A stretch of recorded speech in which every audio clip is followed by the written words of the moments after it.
Hello and welcome to another session of Therapy and Panels and the first part of this month's Black History Month.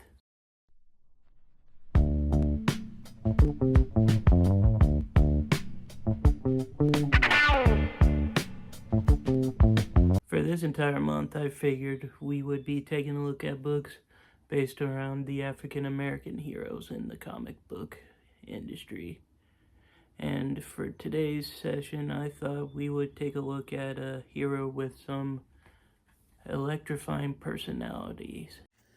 The hero I am talking about is Black Lightning, created by Tony Isabella and Trevor Von Eden during the Bronze Age of Heroes. His origins have varied over the years, but the main thing in all of them is he is a metahuman with electric powers defending his city. And with all that underway, let's take a look at Black Lightning number 1. I like this cover a lot with Black Lightning here taking down from the word bubble there some drug pushers, and I gotta say I kind of like the look here for Black Lightning.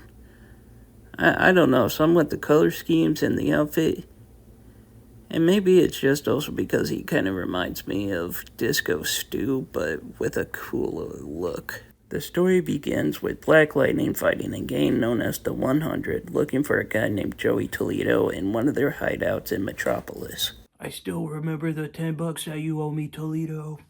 The fight is pretty one-sided with Lightning here, easily taking down the gang without even using his powers once, and finally confronts Toledo, having the unsure thought of killing the guy or not. Luckily for us, he decides to spare him, threatening to finish the job if he doesn't bring him a list of people from the 100 later at Garfield High's gym at midnight, but unknown to Lightning, Toledo has something else planned for him. I'm gonna throw Black Lightning the best surprise party ever. Having some time to kill before meeting Toledo, he stops at a small tailor shop across the high school, run by a man named Peter Gamby, who not only designed Black Lightning's costume, he is also an old family friend, and we also learned that Black Lightning's real name is Jefferson Pierce, who works as a teacher at the high school. We cut to 2 weeks earlier as Jefferson is talking with the principal of the school, having just been hired, when he overhears a pusher from the 100 trying to take money from a kid. Being the beast that he is, Jefferson just walks over and takes the pusher down, telling him to never come back to the school again. Later on at the gym, Jefferson meets basketball whiz Earl Clifford, and the two seem to be connecting well when Joey Toledo arrives with some goons to get payback for what happened in the halls earlier.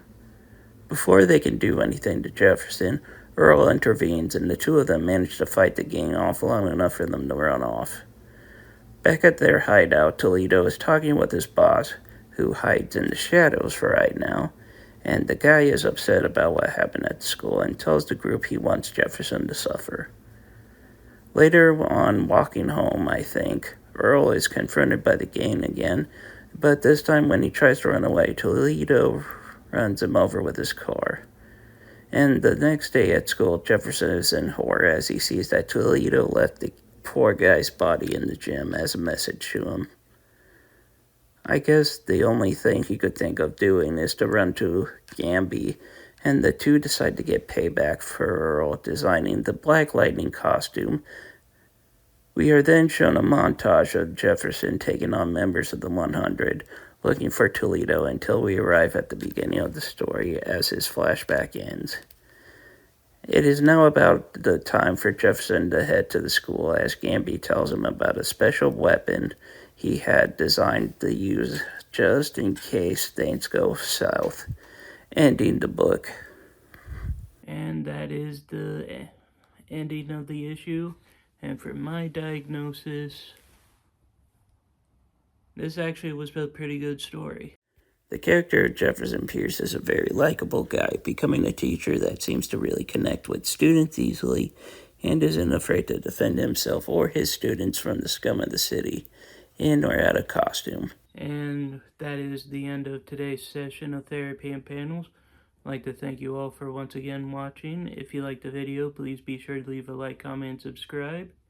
And as always, I'm the Super Guru, signing off.